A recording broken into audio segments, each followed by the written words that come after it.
Welcome to the session. Today we're going to speak about spiritual reboot capital.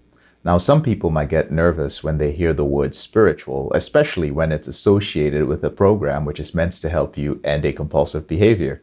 Now, it means different things to different people, so right off the bat, I'd like to clarify what spiritual reboot capital is not, so that there is no confusion. Spiritual reboot capital is not about being religious or believing in a higher power or engaging in any strange esoteric practices. These all have their place in our lives depending on your beliefs, but I found that they are not necessary to freedom from a sexually compulsive behavior. Now, if you consider the other aspects of reboot capital, physical, mental, social, and emotional capital to be tires, the four tires on the vehicle of your reboots, the spiritual aspect would actually be the steering wheel. And don't let that scare you. It resides in the center.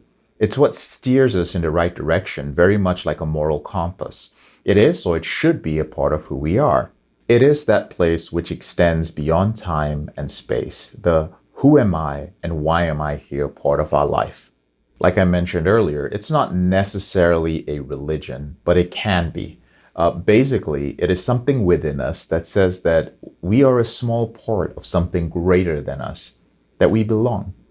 So while living a lifestyle characterized by compulsive sexual behavior, you become disconnected from this part of your existence, and you soon lose the ability to find purpose in your life. Essentially, without this compass, you continuously make poor choices, which soon veers you off the path, and you wind up in the proverbial ditch. I'm not a religious person, and at a certain point in my recovery, in a moment of clarity, I realized something. There are only two certainties in life: that you will die one day, and that in between birth and death, you will experience tragedy. In a decade of coaching men to freedom from this behavior, I found that the ultimate triumph is accepting the reality of death and meeting the tragic aspects of your life head on. Emotional, mental, social, and physical capital are not enough for this.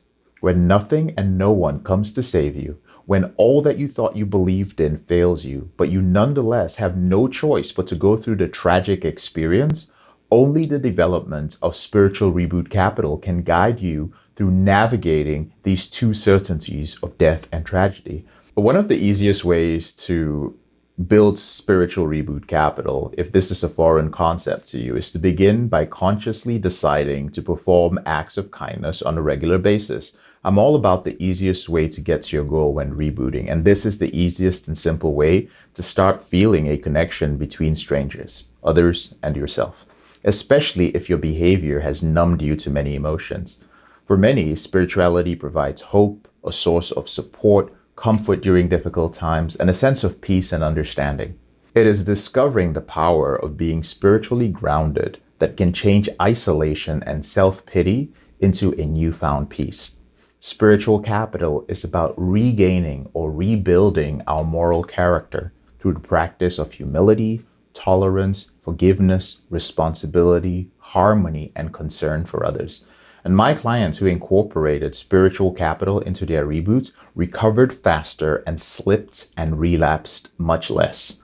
By building recovery capital in the spiritual area, you learn to risk a little, discover an inner path, and try performing little acts of kindness and have that be all right, because the response from these acts alone are going to start making you feel good internally.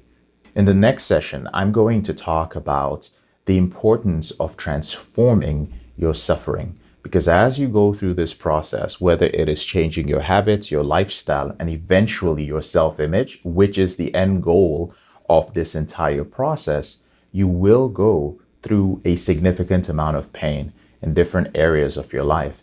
And I want to show you a way to deal with that.